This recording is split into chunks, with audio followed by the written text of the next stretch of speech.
আসসালামু আলাইকুম। আলহামদুলিল্লাহ, কলার জমিতে সাথী ফসল হিসেবে পেঁয়াজের চাষ করছি। যদিও রোপণ করাটা একটু দেরি হয়ে যাচ্ছে। পেঁয়াজ বাণিজ্যিকভাবে চাষ করার জন্য পেঁয়াজের বীজ রোপণ করেছিলাম, কিন্তু কারণবশত পেঁয়াজের পুলিগুলো নষ্ট হয়ে যায়, যার কারণে বাণিজ্যিকভাবে চাষ করা হয়নি। তাই পারিবারিক চাহিদা মেটানোর জন্য বাজার থেকে কিছু পুলি নিয়ে এসে চারা রোপণ করছি। অফ সিজনে আদা, রসুন, পেঁয়াজ এগুলোর দাম মোটামুটি অনেক বেশি থাকে।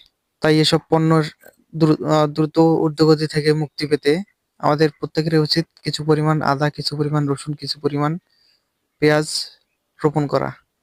এতে আমরা দ্রব্যমূল্যের ঊর্ধ্বগতি থেকে কিছুটা রেহাই পেতে পারি। পেঁয়াজ পরিপক্ক হয়ে গেলে এগুলো উঠিয়ে কলার গাছের পরিচর্যা করবো ইনশাআল্লাহ।